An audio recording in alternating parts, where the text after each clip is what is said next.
Assalamualaikum warahmatullahi wabarakatuh.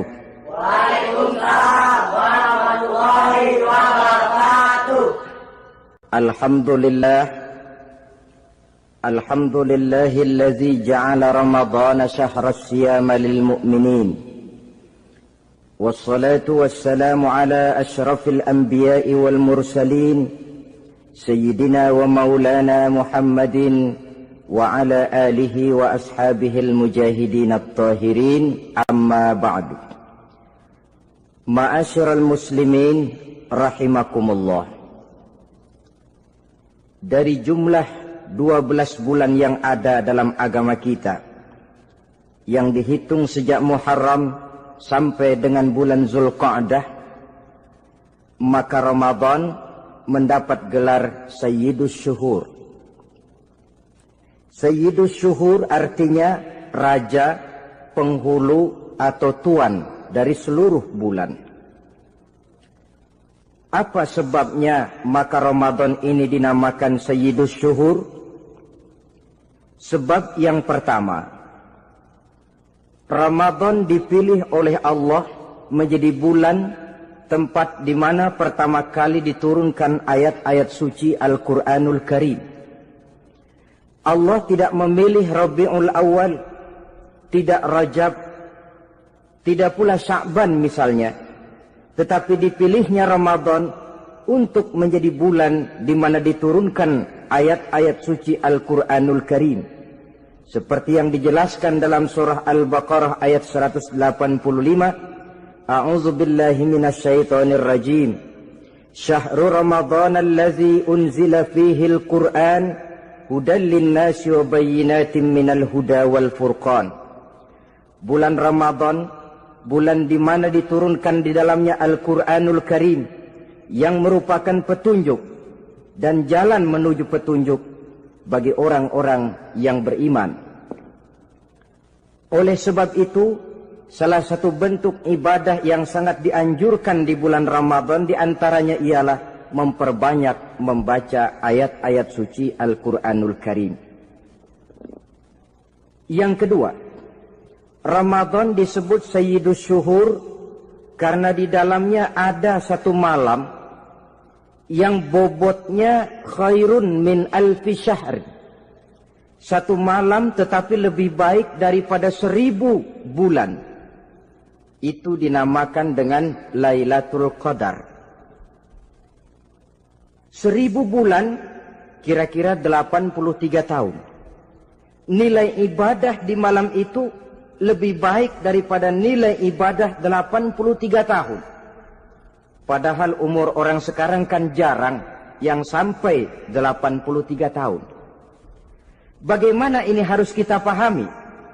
Ma'asyiral muslimin, sejak kita akil balik sampai kepada usia kita yang sekarang ini, kalau kita mau jujur bercermin, rasanya kita harus mengakui banyak dosa dan kesalahan yang pernah kita kerjakan. Kalau kita berbuat dosa selama 40 tahun, kemudian kita bertaubat 20 tahun lamanya, kalau menurut rumus dagang, ini kan belum tertutup. Dosa 40 tahun ditebus dengan taubat 20 tahun. Tapi haruskah dosa tidak terampuni? Allah Subhanahu wa ta'ala Maha Penyayang. Disediakannya malam-malam yang istimewa, yang punya nilai khusus. Seolah-olah Allah berkata, hai manusia, kau tidak perlu putus asa. Bagaimanapun banyak dosa kau lakukan, bagaimanapun banyak kesalahan kau kerjakan, nih, aku sediakan satu malam khairun min alfi syahrin, lebih baik daripada 1000 bulan yang disebut dengan Lailatul Qadar. Kapan sih Lailatul Qadar itu? Menurut Al-Imamul Ghazali, Lailatul Qadar itu adanya pada 10 hari yang akhir di bulan Ramadan, terutama pada malam-malam ganjil. Malam 21, 23, 25, 27, dan 29. Tapi orang yang ingin menemukan Lailatul Qadar, dia harus sudah berjaga sejak awal Ramadan. Jadi nggak boleh pakai ilmu ngincer. Tahu ilmu ngincer? Tanggal 20 Ramadan nggak terawih, 21 terawih, 22 perek lagi, 23 masuk lagi, 24 nggak ke masjid. Temannya tanya, kenapa nggak ke masjid? Ini kan bukan malam ganjil, nggak turun Lailatul Qadar. Saya kira yang kayak begini dapatnya bukan Lailatul Qadar, boleh jadi Lailatul Qadar. Orang yang ingin menemukan Lailatul Qadar itu, dia harus berjaga-jaga sejak awal Ramadan. Inilah di antara tugas kita, memanfaatkan waktu-waktu yang punya nilai istimewa. Itu ada dalam agama. Dalam setiap minggu ada hari istimewa. Dalam setiap hari ada jam-jam istimewa.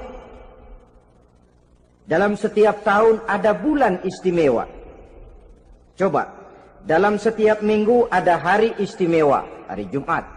Dalam setiap hari ada jam-jam istimewa, sepertiga malam yang terakhir. Antara jam 2 sampai menjelang fajar di kala subuh, itu saat-saat istimewa. Di samping saat istimewa, Allah pun menyediakan tempat-tempat yang istimewa. Solat di Masjidil Haram, pahalanya 100.000 kali ketimbang solat di masjid-masjid lain. Begitu di Masjid Nabawi misalnya, ini tempat yang istimewa. Lailatul Qadar, waktu yang istimewa yang diberikan kepada kita untuk kita manfaatkan dengan sebaik-baiknya. Toh dalam kehidupan bernegara saja misalnya, kan pada setiap tanggal 17 Agustus itu presiden memberikan grasi ampunan kepada para entah itu tahanan politik dan sebagainya. Ada yang mendapat potongan tahanan. Waktu-waktu yang istimewa.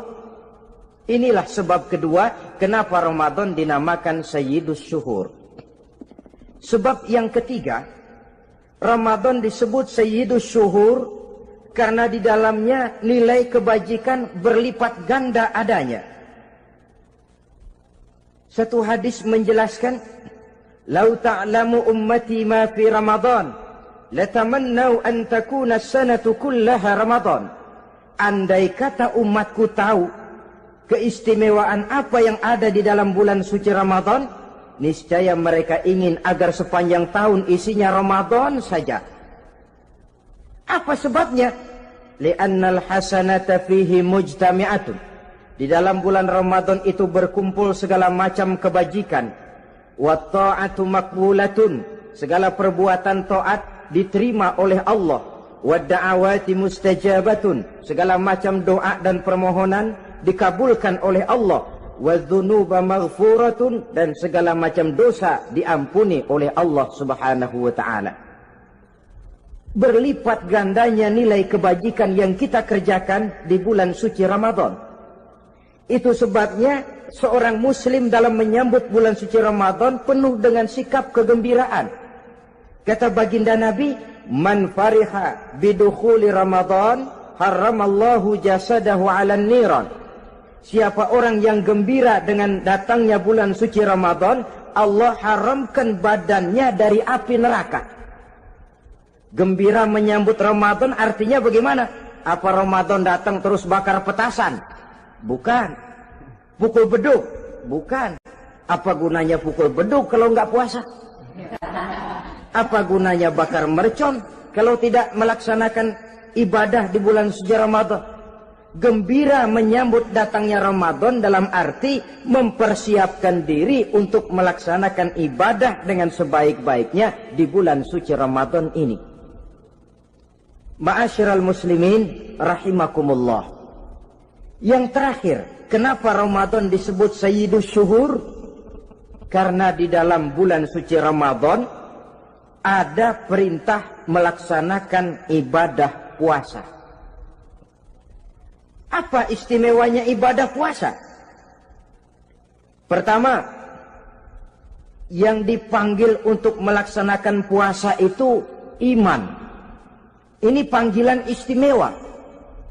Allah menyatakan, Ya ayyuhalladzina amanu kutiba alaikumusiyam. Hai orang-orang yang beriman, diwajibkan atas kamu berpuasa. Iman yang dipanggil untuk melaksanakan ibadah puasa. Contoh, satu hari di depan rumah kita lewat tukang pepaya, tukang duku, tukang duren. Kita panggil satu tukang pepaya. Bang, pepaya, berhenti dulu sebentar. Kira-kira yang merasa tukang pepaya berhenti enggak? Berhenti. Ini tukang duku sama tukang duren berhenti enggak? Tidak. Tentu tidak berhenti karena tidak dipanggil. Ini Ramadan yang dipanggil orang-orang beriman. Hai orang-orang yang beriman, berhenti dulu sebentar. Berhenti apa? Berhenti makan di waktu siang, berhenti minum di waktu siang. Yang merasa beriman, berhenti. Yang tidak beriman, langsung. Biar Ramadan siang-siang makan jalan terus, ngerokok, ngelepus terus. Kenapa? Tidak beriman, tidak merasa terpanggil oleh ayat tadi. Sekarang tukang pepaya lewat di depan rumah. Kita panggil, bang pepaya berhenti dulu. Dia dengar tapi nggak mau berhenti. Apa kita bilang? Kang pepaya budak. Dipanggil nggak mau berhenti. Ini ada orang ngaku beriman kepada Allah. Ramadan dipanggil disuruh berhenti makan siang. Nggak berhenti juga. Mukmin budak. Disuruh berhenti minum di waktu siang, nggak berhenti juga, mukmin budak. Ini istimewanya puasa. Panggilan difokuskan kepada iman. Hai orang-orang yang beriman. Allah tidak bilang hai orang-orang yang sudah masuk Islam. Tidak. Ya ayyuhallazina aslamu. Tidak. Ya ayyuhallazina amanu yang dipanggil. Hai orang-orang yang beriman. Nilai nurani yang paling dalam itu yang dipanggil melaksanakan ibadah puasa. Lalu orang beriman yang bagaimana yang wajib puasa? Pertama, dia sudah balik. Yang kedua, berakal sehat. Yang ketiga, dia mampu berpuasa. Orang beriman macam ini balik, berakal sehat, mampu melaksanakan puasa. Kalau cukup syarat ini, dia wajib puasa. Kurang syarat, tidak wajib puasa. Jadi kalau di bulan Ramadan ada teman kita tidak puasa, jangan heran barangkali syaratnya kurang. Cukup dalam hati saja, ini orang kurang syarat. Makanya nggak puasa. Pak, itu teman saya kok nggak puasa? Nggak puasa, nggak puasa. Dia bukan orang beriman kali ah. Orang yang tidak beriman itu tidak wajib puasa. Beriman kok Pak? Iman, tapi nggak puasa, nggak puasa. Belum balik kali ah, belum balik, cuma badan doang gede, bongsor kali itu, belum balik. Sudah kok Pak, sudah balik, sudah. Tapi nggak puasa, enggak. Gila kali dia ah, gila kali sebab orang yang tidak berakal itu tidak wajib puasa. Waras Pak, dia tidak gila, tidak. Barangkali dia tidak mampu melaksanakan puasa karena terkena uzur syar'i. Ini keistimewaan puasa yang pertama yang dipanggil melaksanakannya iman. Keistimewaan yang kedua, oleh karena yang dipanggil iman, maka puasa dinamakan ibadah sirriyah. Ibadah rahasia. Kalau kita sembahyang, orang lihat kan? Lihat enggak? Lihat. Kita bayar zakat, orang tahu. Kita pergi haji, apalagi pergi haji, sekampung nganterin. Tapi kita puasa atau tidak puasa, yang tahu kan cuma kita dan Allah saja. Pura-pura sedekah, nggak bisa. Pura-pura sholat, ketahuan. Gerakannya mesti canggung. Pura-pura pergi haji, kemana perginya? Tapi pura-pura puasa, gampang. Namanya ibadah sirriyah. Bulan puasa jam 8 pagi makan. Keluar rumah bibir lap yang kering. Jalan lemesin dikit. Ada angin belaga miring. Temennya tanya, lu lemes amat, gue lagi puasa nih. Orang lain bisa dibohongi. Sebab puasa memang merupakan ibadah sirriyah yang tahu cuma kita dan Allah saja. Karena dia ibadah rahasia, puasa ini sulit terkena penyakit riya. Ibadah yang lain karena kelihatan orang, gampang kena penyakit riya, to show only. Sholat karena kelihatan orang, gampang kena penyakit riya. Karena saya jadi imam, misalnya di belakang saya lihat ada mertua, wah saya bikinlah sembahyang saya mantap-mantap, pakai serban, pakai siwak, bahasanya saya paseh-pasehin kayak orang 16 tahun di Mekah. Wah, usolli fardhal maghribi salasa raka'atin Allahu Akbar. Surahnya saya cari yang panjang-panjang, paling pendek Sabbihis sama Wadduha. Akibat apa itu? Riya, di belakang ada calon mertua. Tapi kalau sholat sendirian dalam kamar, boro-boro pakai serban dan siwak, kadang-kadang kaos kutang saja cukup. Surahnya jangan Sabbihis sampai Wadduha, langganannya Inna A'toinakal Kautsar sama Qul Huwallahu Ahad. Karena sholat terlihat orang, mudah kena penyakit riya. Sedekah pun begitu. Mulanya niatnya cuma mau sedekah 5.000, karena ada orang yang disedekahani naik 10.000, yang 5.000 sudah karena orang. Jadi ibadah yang lain itu mudah terkena riya, tapi juga mudah dinilai orang. Kita bisa saja bilang, itu orang sholatnya khusyuk ya. Kenapa? Kelihatan dari gerakannya. Itu orang hajinya mabrur ya. Kenapa? Kelihatan dari tingkah lakunya setelah pulang haji. Itu orang sedekahnya berani ya. Kenapa? Ketahuan dari jumlahnya. Ibadah yang lain bisa dinilai, tapi puasa nggak bisa dinilai. Itu orang puasanya mantap bener ya. Kenapa? Beludah melulu. Itu bukan ukuran. Itulah sebabnya dia dinamakan ibadah sirriyah, ibadah yang abstrak, yang tahu cuma si pelaksana dan Allah saja. Ini keistimewaan puasa yang kedua. Yang ketiga, saudara-saudara, kalau ibadah-ibadah yang lain, ganjaran pahalanya itu dijelaskan oleh Allah. Sedekah kalau ikhlas pahalanya begini. Haji kalau mabrur pahalanya ini. Sembahyang berjamaah pahalanya ini. Untuk puasa tidak. Puasa Allah cuma bilang as-siyamu li wa ana ajzi bihi. Puasa adalah untukku, aku yang akan membalasnya. Berapa besar balasannya tidak dijelaskan oleh Allah. Apa artinya ini? Kalau saudara kerja, mandor bilang, sampean kerja sama saya, gaji satu hari 5.000. Ketahuan kan, sehari 5.000. Kita bisa kong-kalingkong, ada mandor rajin, nggak ada mandor kendor.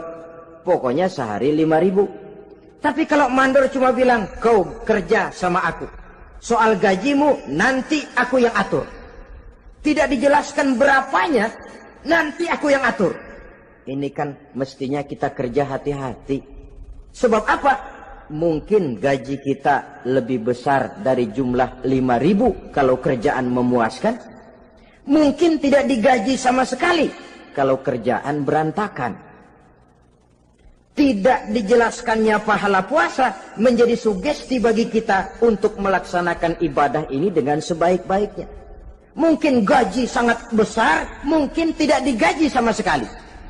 Sebab kata Nabi, kam min shaimin laisa lahu min siyamihi illa al-ju' wal 'atsh. Berapa banyak orang puasa, dia tidak memperoleh apa-apa dari puasanya kecuali lapar dan haus saja. Puasa sah, kewajiban gugur, nilai 0. Tidak dapat apa-apa kecuali lapar dan haus. Jadi inilah keistimewaan daripada ibadah puasa. Saudara hadirin yang saya hormati, kemudian apa sih perlunya kita melaksanakan ibadah puasa ini? namanya syahwat. Kalau itu kita kendalikan, maka langkah hidup ini akan menjadi lurus karenanya. Benar kalau Nabi menyatakan, "Iza jaa Ramadan, futihat abwabus sama, wa ghulliqat abwabun nar, wa sufsidatis sayatin." Apabila datang bulan suci Ramadan, dibuka pintu langit, dibuka pintu surga, ditutup pintu neraka, dan diikat setan-setan itu. Siapa yang ikat setan? Puasa kita. Dengan puasa kita mengendalikan nafsu. Kalau nafsu kita kendalikan, setan nggak berkutik. Jadi yang mengendalikan nafsu itu nilai puasa. Nafsu terkendali, setan terikat. Kalau puasa, kalau nggak puasa, setannya ngebludak. Jadi jangan digambarkan, wah kalau bulan puasa setan dirantai. Rantainya kayak apa? Yang rantai siapa? Arti setan diikat di sini ialah nafsu dikendalikan. Dengan apa? Mengatur makan dan minum. Puasa kan sebenarnya logikanya mengatur perpindahan waktu makan dan minum saja. Apabila perut besar ini teratur demikian rupa, syahwat tidak menggelegak, dia terkendali. Dengan hidup pandai mengendalikan nafsu, iblis tidak berdaya dan tidak berkutik. Ma'asyiral muslimin rahimakumullah, Nabi bersabda, "La yu'minu ahadukum hatta takuna hawahu taba'an lima ji'tu bih." Belum sempurna iman kamu kalau nafsumu belum ikut apa yang aku bawa. Yang dibawa Nabi tidak lain daripada syariat, termasuk di dalamnya pelaksanaan ibadah puasa. Karena itu saya pesan kepada seluruhnya, jangan kalau puasa kayak orang ngancem. Siang bisa mengendalikan nafsu, tapi begitu maghrib berbunyi, nafsu sudah tidak terkendalikan lagi. Itu namanya puasa orang ngancem. Kayaknya, biarin siang gua tahan, ntar lo maghrib. Begitu maghrib berbunyi, sudah macam bendungan pecah. Semua isi meja pindah ke perut. Akhirnya, kalau siang dia setengah mati kelaparan, habis buka setengah mati kekenyangan. Dua-duanya jelek. Kalau sudah kekenyangan, yang enak kan ngukur balik. Tidur. Maghrib liwat, isya out, trawek boten. Temennya nyamper ke masjid yuk trawek duluan deh, gua kenyang bener nih. Kenyang. Berbuka itu yang bagus pakai etik ya. Etika buka itu, maghrib berbunyi, cukup seteguk air, 3 butir korma atau sepotong kue. Sholat maghrib. Selesai sholat maghrib, masuk ronde kedua. Waktunya agak panjang. Makan ala qadarnya. Selesai makan, berangkat ke masjid, isya, tarawih. Pulang tarawih, masuk ronde ketiga. Waktunya panjang. Mau habis-habisan juga nggak apa-apa. Tapi kalau begitu maghrib berbunyi langsung dipukul 1 ronde, kita yang rubuh. Kekenyangan. Waktu siang dia sanggup mengendalikan nafsu. Tapi begitu maghrib berbunyi, nafsu sudah tidak terkendali lagi. Asar pengaruh puasa tidak akan membekas dalam jiwanya. Siang jelas puasa, nggak boleh ngerokok. Begitu maghrib sampai imsak kayak lokomotif, kelebul, nggak berhenti-berhenti. Tidak lagi sanggup mengendalikan diri, mumpung boleh katanya. Sampai pernah kejadian ada orang bangun sahur kesiangan, bingung dia waktunya tinggal dikit. Mau sahur dulu nggak keburu ngerokok, mau ngerokok dulu takut nggak keburu sahur, akhirnya bareng. Sebelah nyuap nasi, sebelah ngerokok. Itu macam mana rasanya kalau sudah kayak begitu itu. Padahal pengaruh daripada melaksanakan puasa akan terlihat dari sejauh mana seseorang dalam hidup mampu mengendalikan nafsu. Bukan pada waktu memang dilarang, tapi pada waktu diizinkan. Di situ yang paling kelihatan. Kalau waktu siang saudara mampu mengendalikan nafsu, itu jelas saja memang seharusnya wong puasa.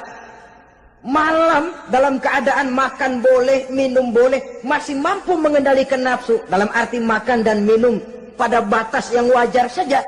Itulah yang dikehendaki dari melaksanakan ibadah puasa. Sehingga ibadah itu membekas dan ikut membentuk kepribadian orang. Sekali lagi, jangan cuma waktu siang saja bisa mengendalikan nafsu. Di waktu malam pun dalam kondisi yang memang dihalalkan, kita juga hendaknya mampu mengendalikan nafsu. Jadi inilah perlunya puasa yang pertama, supaya kita bisa mengendalikan nafsu. Yang kedua, puasa itu melatih kita hidup sederhana. Orang sufi mengajarkan, orang yang paling kaya ini sebenarnya orang yang hidupnya paling cukup. Sedangkan orang miskin adalah orang yang kebutuhannya kelewat banyak. Maka yang paling kaya, bahkan yang maha kaya, itu sebenarnya cuma Allah. Sebab apa? Dia nggak perlu apa-apa. Makin banyak keperluan kita, makin miskin kita. Coba orang puasa lihat. Kalau sudah jam 2, jam 3, itulah barangkali memang termasuk godaannya dalam melaksanakan ibadah puasa. Kalau jam 1 siang, jam 2 siang, jangankan makanan enak, nangka busuk kita lihat legit. Barangkali cobaan di dalam melaksanakan ibadah puasa. Tapi kalau sudah maghrib berbunyi, berbuka kita, kena seteguk air, sepotong roti, 3 butir korma, kenyang rasanya. Kemana keinginan yang tadi begitu menggebu-gebu? Oh, bisikan nafsu rupanya itu. Makin dalam kita merenung, makin sampai kita kepada bentuk kesederhanaan di dalam hidup ini. Puasa membentuk pribadi seorang muslim untuk jauh daripada sifat tamak bin rakus alias rakah. Tamak itu berasal dari kalimat toma dalam bahasa Arab yang sifatnya sudah terukir dari hurufnya. Huruf to, tengahnya bolong. Huruf mim, tengahnya bolong. Huruf ain, mulutnya mangap, perutnya gede. Jadi orang tamak macam itulah. Apapun yang diberikan Allah tidak pernah ada cukupnya dan tidak pernah ada syukurnya. Sehingga Nabi menjelaskan, lau anna libni Adam wadiyani min zahabin labtagha lahuma thalisan wala yamla'u jawfa ibna Adam illa turab. Andai kata manusia mempunyai 2 buah ladang yang seluruhnya emas, tidak usah kepalang tanggung, ladang emas, 2 ladang semuanya ladang emas, dia tidak akan puas, dia akan mencari lagi ladang yang ketiga. Wala yamla'u jawfa ibna Adam illa turab. Mulut manusia ini memang tidak akan pernah penuh kecuali kalau sudah diisi dengan tanah. Kapan diisi dengan tanah? Kalau sudah menghadap ke arah kiblat di liang lahat, nah itu baru mulut udah nggak ngerawil, diam, tenang, kalem, diisi dengan tanah. Dengan demikian kita lihat bahwa puasa makin kita hayati, makin dekat kita kepada kesederhanaan di dalam kehidupan ini. Islam tidak melarang orang untuk kaya, untuk punya harta. Yang dilarang ialah sifat rakus, serakah, dan tamak. Karena ini akan membuat orang melakukan segala macam cara, ingkar kepada nikmat Allah, tidak pandai bersyukur, pandangan matanya selalu diarahkan ke atas. Dikala hidupnya sudah serba cukup, dia masih merasa kurang. Sebab itu dia selalu kurang. Dia sudah kaya tapi masih merasa miskin saja, maka hidupnya pun miskin terus. Saudara-saudara ma'asyiral muslimin, ini hikmah yang kedua kenapa kita perlu puasa. Yang ketiga, puasa itu melatih kita cinta kepada fakir miskin, orang-orang yang tidak mampu, yang memerlukan pertolongan. Bagaimana caranya? Dunia pendidikan berkata bahwa pendidikan akan lebih berhasil kalau bersifat audiovisual. Mengajar anak berenang, bawa ke kolam. Mengajar anak naik sepeda, berikan sepedanya. Mengajar orang cinta fakir miskin, rasakan apa yang dirasakan oleh fakir miskin. Apa itu? Lapar, haus. Kan nggak bisa ngajarin anak berenang teori saja. Ke kolam nggak pernah. Teori hafal luar kepala. Gaya dada begini, gaya 200 meter begini, gaya kupu-kupu begini, gaya bebas begini. Teori hafal ke kolam nggak pernah. Sekali terjun, gaya batu. Sudah nggak timbul-timbul lagi. Nggak bisa ngajar anak naik sepeda cuma teori saja. Sepedanya tidak pernah diberikan. Hafal teori, bab 1 pegang setang. Bab 2 dorong. Bab 3 kaki kanan naik pedal kanan. Bab 4 genjot. Hafal teori, megang sepeda nggak pernah. Begitu dikasih sepeda dia naik, habis tukang bakso. Pun mendidik orang cinta kepada fakir miskin tidak bisa cuma lewat seminar, kongres, penataran, indoktrinasi.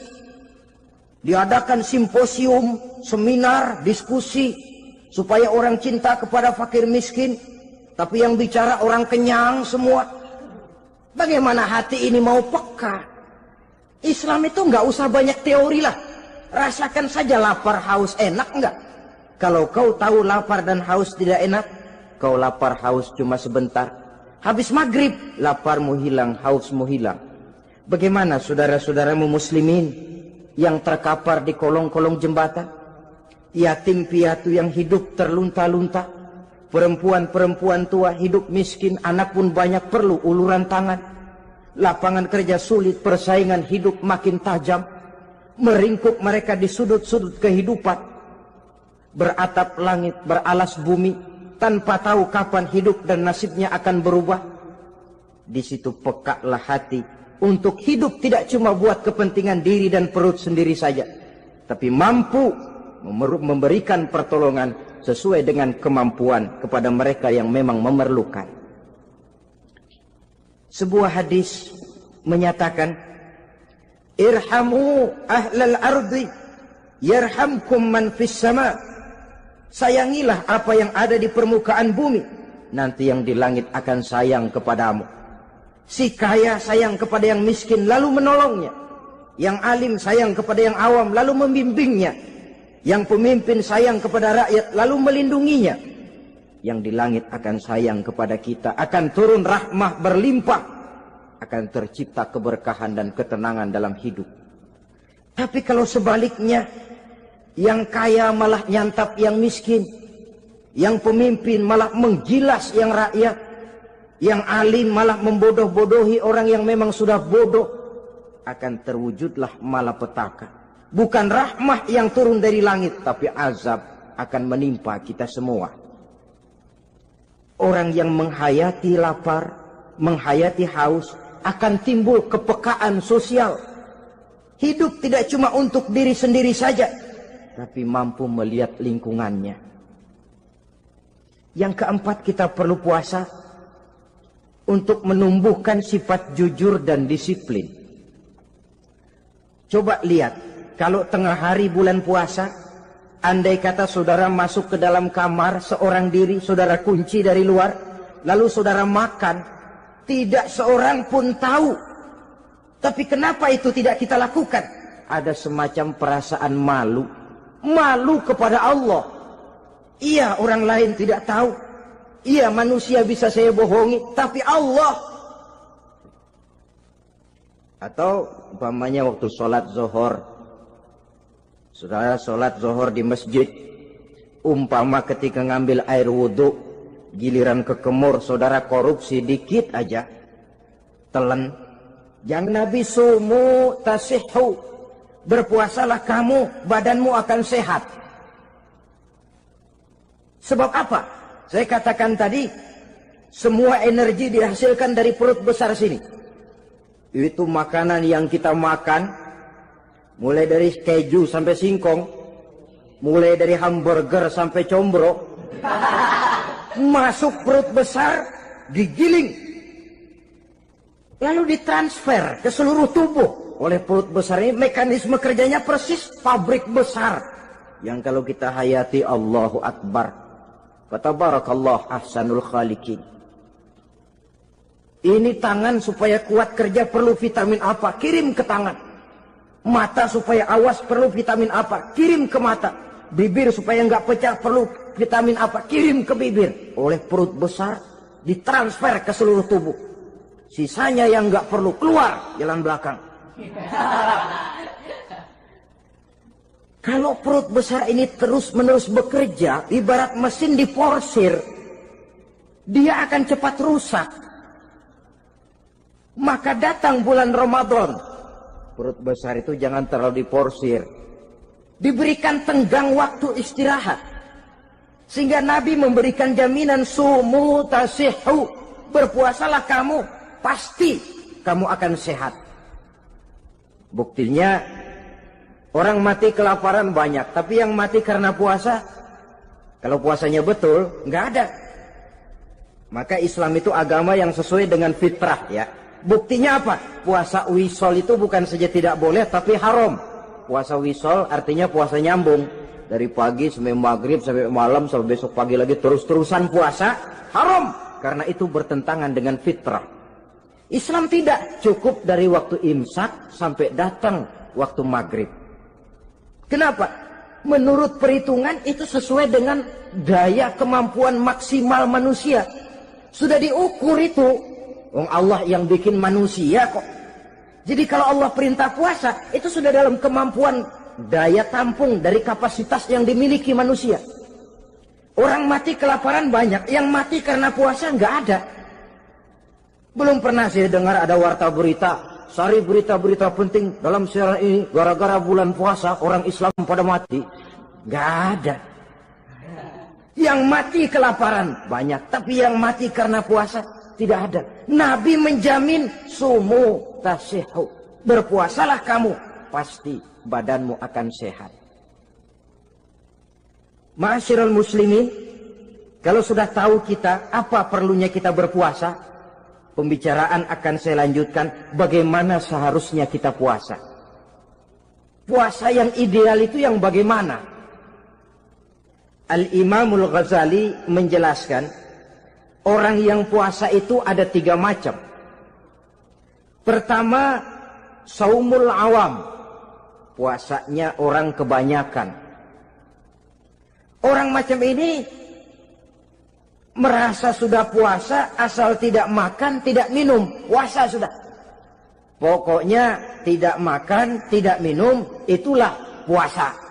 Ini puasanya orang awam. Matanya tidak pernah puasa, kupingnya tidak puasa, kakinya tidak puasa, tangannya tidak puasa. Ini puasa orang awam, kebanyakan. Hasilnya tidak mustahil seperti yang dikatakan Nabi tadi. Berapa banyak orang puasa tidak mendapat apa-apa dari puasanya kecuali lapar dan haus. Puasa sah, kewajiban gugur, nilai 0. Kan rugi ibadah semacam itu. Sebab jangan lupa, yang membatalkan itu kan 2. Ada yang membatalkan pahala puasa, ada yang membatalkan puasa. Bedanya apa? Kalau puasa batal, pahala jelas batal. Tapi kalau pahala yang batal, puasanya mungkin sah. Kewajibannya gugur, tapi pahala tidak ada. Kalau yang membatalkan puasa sih umumnya kita bisa jaga itu. Sebab apa? Masalahnya konkret, kelihatan. Apa yang membatalkan puasa? Misalnya makan dan minum yang disengaja walaupun sedikit, batal. Sedikit tapi sengaja tidak mengenyangkan, batal. Mamanya pentol korek yang kecil itu, sengaja telan waktu puasa, batal. Kan sedikit pak, nggak kenyang kok. Sengaja. Sengaja itu yang bikin batal. Tapi kalau tidak sengaja seperti lupa, itu tidak batal. Misalnya hari pertama puasa, habis sembahyang subuh tidur, bangun jam 8, lupa kebiasaan, langsung aja nyerbu ke dapur. Dapat sepiring setengah, ingat. Astagfirullah, lagi puasa, betul. Setelah ingat bagaimana? Yang masih ada di mulut keluarkan, berkemur, lanjutkan puasanya, sah. Perkara sepiring setengah yang udah kadang masuk bagaimana Pak? Itu rezeki. Lawang orang lupa. Lupa itu kan jenis yang ma'fu anhu, jenis yang dimaafkan. Makan dan minum yang disengaja walaupun sedikit, batal. Batal puasanya. Apalagi muntah yang disengaja, batal puasa itu. Ukuran sengaja kan kita tahu. Apalagi hilang akal, seperti gila atau pingsan, batal puasa. Apalagi hubungan suami istri di waktu siang secara sengaja, batal. Kalau sengaja. Kalau nggak sengaja, enggak. Namanya nggak sengaja. Umpamanya, saya nggak sengaja Pak, tahu-tahu udah nyampe situ, gimana? Yang nggak batal, cuma begitu ingat, buru-buru selesai mandi, lanjutkan puasanya, sah. Jangan begitu ingat sih, ingat Pak puasa, cuman tanggung. Nah, ini tanggung ini yang bikin jadi batal. Dan jangan lupa, orang yang membatalkan puasa karena hubungan suami istri, dendanya paling berat. Seorang sahabat pernah lapor, halaktu ya Rasulullah, ya Rasul, celaka saya. Ma ahlakaka, apa yang bikin kamu celaka? Saya lagi puasa Ramadan ya Rasulullah, saya nggak tahan. Lalu saya nyelonong sama istri saya, pengantin baru ini rupanya. Nyelonong bagaimana? Ya nyelonong.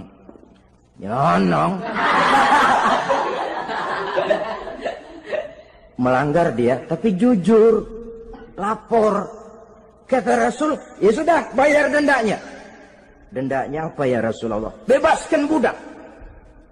Aduh, saya nggak punya budak ya Rasulullah. Tidak punya? Tidak punya.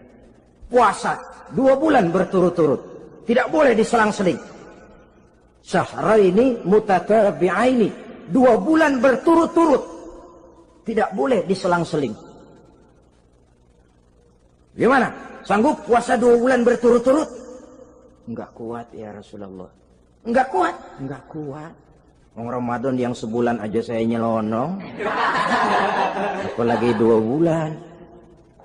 Kalau kau tidak kuat juga, beri makan 60 fakir miskin, 1 orang 1 mod. Ya Rasulullah, apalagi jangan memberi makan 60 fakir miskin. Orang istri saya di rumah sehari masak, 3 hari libur. Saya orang susah ya Rasulullah. Saya pikir lagian ya orang kebangetan juga, sudah melarat sama larangan berani. Rasul masuk ke dalam kamar, keluar kembali bawa sekeranjang kecil kurma. Kalau kau tidak punya apa-apa, bawa pulang ini. Sedekahkan kepada orang-orang miskin di kampungmu sebagai pembayar dendamu. Ya Rasulullah, apalagi?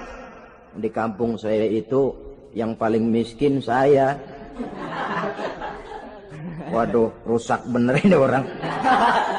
Apa marah Rasul? Beliau malah senyum. Ya sudah, kalau memang yang paling miskin kamu, bawa pulang saja itu kurma, beri makan anak istrimu di rumah. Orang ini udah melanggar larangan, dapat kurma lagi. Yang kedua, watak hukum Islam itu elastis, fleksibel, tidak kaku. Tidak kalau sudah begitu ya mesti begitu, itu tidak. Yang sering kaku kan kitanya umat Islam di dalam memahami Islam. Saudara hadirin yang saya hormati, yang tidak boleh itu pun di waktu siang. Kalau malam sejak maghrib sampai sebelum imsak, pada awal perintah puasa tidak boleh. Tapi ternyata banyak juga yang nyerempet-nyerempet. Sampai Allah turunkan, uhilla lakum lailatas siyami arrafasu ila nisaikum. Dihalalkan bagi kamu pada malam puasa bergaul dengan istrimu. Jadi barangkali di antara pendengar ini ada yang pengantin baru, tolong sabarlah di waktu siang. Tunggu maghrib berbunyi. Kalau sudah maghrib habis buka, mau buka lagi juga nggak apa-apa. Terserah saja. Ini yang membatalkan puasa. Yang kita sulit mengontrol, yang membatalkan pahalanya. Apa misalnya? Ngomong-ngomongin orang. Puasa, ngomongin orang jalan terus. Itu ya tetangga kita. Kenapa emang? Oh, anu. Kita sih bukan ngomongin orang ini. Bukan ngomongin orang katanya. Ngomongin tuyul. Anu. Bohong. Orang puasa bohong, apa puasanya batal? Tidak. Puasanya sah. Yang batal mungkin pahalanya. Saudara-saudara, ma'asyiral muslimin rahimakumullah. Mata, terutama di kota-kota besar, menjaga mata ini. Kadang-kadang kita nggak pengen lihat, tapi kelihatan. Sebab itu memang yang tidak boleh ngeliatin. Kalau kelihatan, lain. Kelihatan itu kan rezeki. Orang kita nggak mau tapi kelihatan. Yang kelihatan itu sebentar. Kata Imam Ali, nazaratul ula laka wa tsaniyatu alaika. Pandangan pertama untukmu, yang kedua atasmu. Jadi begitu kelihatan, ya sudah. Jangan kelihatan tapi manteng aja nggak mau. Jadi mantengnya ini yang jadi urusan. Saudara hadirin yang saya hormati, dengan kata lain, berusahalah kita untuk puasa zahir batin. Itu yang pertama tadi. Puasa tingkatnya orang saumul awam disebut. Tingkat yang kedua, saumul khawas. Puasanya orang khusus. Bagaimana ini? Di samping tidak makan dan tidak minum, panca inderanya sudah ikut puasa. Matanya puasa. Kupingnya puasa. Asal ada diajak ngomong-ngomongin orang, maaf ya, kuping saya lagi puasa. Kakinya puasa, diajak jalan ke tempat yang tidak baik, dia bilang, maaf saja, kaki saya lagi puasa. Diajak nyolong, maaf, tangan saya lagi puasa. Tidak cuma sekedar tidak makan dan tidak minum, panca inderanya sudah ikut puasa. Sekurang-kurangnya, seperti inilah puasa kita. Zahir, batin. Nah, yang tertinggi disebut saumu khawasil khawas. Puasa orang khusus yang lebih khusus lagi. Ini sudah the first class ini. Puasanya orang VIP. Bagaimana puasanya orang ini? Di samping tidak makan dan tidak minum, puasa panca inderanya, hatinya juga sudah ikut puasa dari seluruh keinginan yang selain Allah. Wah, ini kelas tinggi. Orang yang puasa macam ini, andai kata jam 3 sore dia berpikir, ntar sore buka pakai apa ya? Dia menganggap batal pahalanya. Kenapa? Masih mikirin makanan. Kalau kita kan bukan cuma mikirin, ngancem. Waduh, jam 5 di meja udah buderek es kopior, kelapa muda, cendol. Apa yang mau diminum lebih dulu? Tingkat yang tertinggi ini, hatinya juga puasa dari semua keinginan yang selain Allah. Idealnya sekurang-kurangnya kita puasa zahir batin. Zahirnya menahan diri dari yang membatalkan puasa, batinnya mencegah diri dari yang membatalkan pahala puasa kita itu.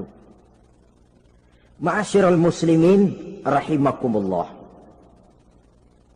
Terakhir, Rasulullah sallallahu alaihi wasallam membagi bulan Ramadan itu menjadi 3 bagian. Sepertiga yang pertama, tanggal 1 sampai 10 Ramadan, masa turunnya rahmah. Turunnya kasih sayang Allah.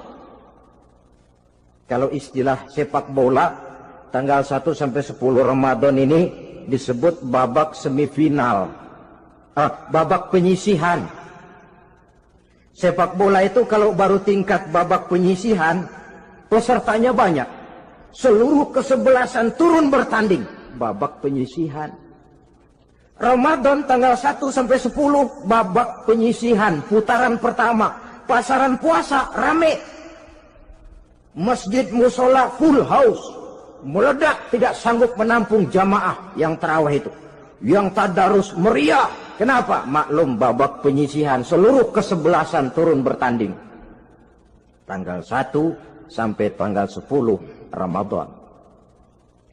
Bila itu selesai, selesailah putaran pertama. Masuk putaran kedua, sepertiga yang kedua tanggal 10 sampai 20 Ramadan, masa maghfirah, masa turunnya ampunan dari Allah. Masuk babak semifinal. Sepak bola itu kalau sudah babak semifinal, itu kan sudah banyak kesebelasan yang masuk kotak. Maka 10 Ramadan ke atas, pasaran puasa mulai menurun. Yang enggak puasa mulai nekat. Yang tadarus sudah mulai sayup-sayup sampai. Sementara barisan orang sembahyang tarawih di masjid mulai mengalami kemajuan dengan pesatnya. Barisannya makin maju ke depan. Maklum, tidak semua kesebelasan tangguh. Ada yang sejak bertanding sudah berhitung. Kita sih bakalan kalah jelas, yang penting main aja dulu dah. Ada yang rajin ke masjid, motifnya lain, ada. Karena ikut-ikutan teman, karena malu sama mertua, rajin terawih. Karena nganterin, rajin terawih. Bayangnya paling belakang berdua lagi. Malah ngeledek begitu imam waladolin, dia di belakang nyaut asik.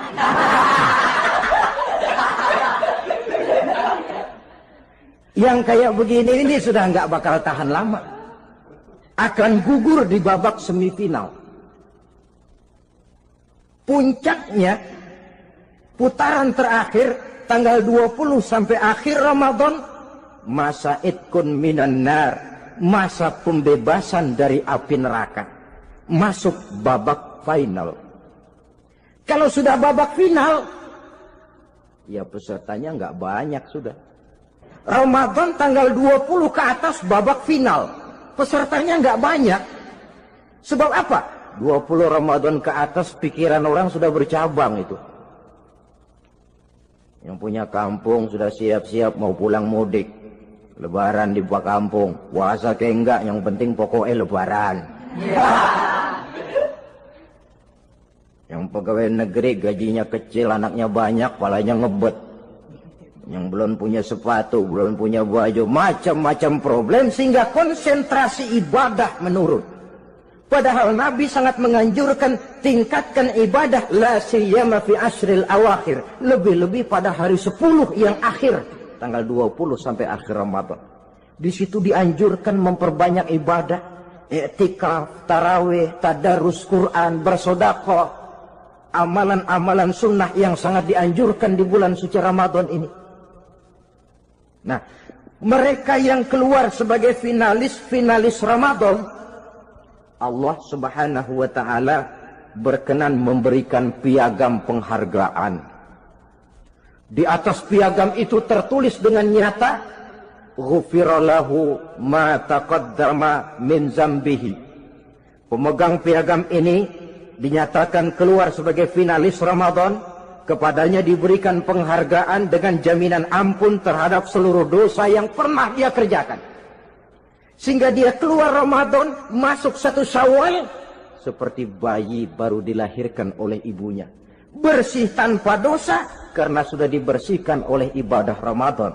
Sehingga masuk Syawal, dia rayakan Idul Fitri, dia pantas mengucapkan minal aidin wal faizin.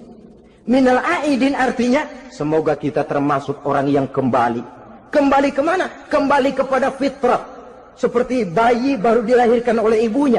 Tidak punya dosa kepada Allah, karena sudah dibersihkan oleh ibadah Ramadan. Ini orang yang finalis. Puasanya betul, tarawihnya betul, pantas mengucapkan minal aidin. Dan kalau tarawih cuma 2 malam, puasa 3 hari. Lebaran paling rajin, mas minal aidin ya, minal aidin. Nggak tahu diri lu. Minal aidin dari mana? Saudara hadirin, dosa kepada Allah bersih oleh ibadah Ramadan. Tinggal dosa kepada sesama manusia, berhalal bihalal di hari raya Idul Fitri. Nah, inilah pembicaraan kita pada pertemuan kali ini, dengan harapan mudah-mudahan ibadah kita diterima Allah, kita keluar sebagai finalis yang pada akhirnya masuk ke dalam kelompok minal aidin wal faizin, orang yang kembali suci kepada fitrah dan orang yang beruntung. Dengan semangat inilah kita rayakan Idul Fitri, hari raya kembali kepada fitrah. Terima kasih banyak atas segala perhatian. Mohon maaf atas segala kekurangan. Usikum wa nafsi bitaqwallah. Wassalamualaikum warahmatullahi wabarakatuh. Waalaikumsalam.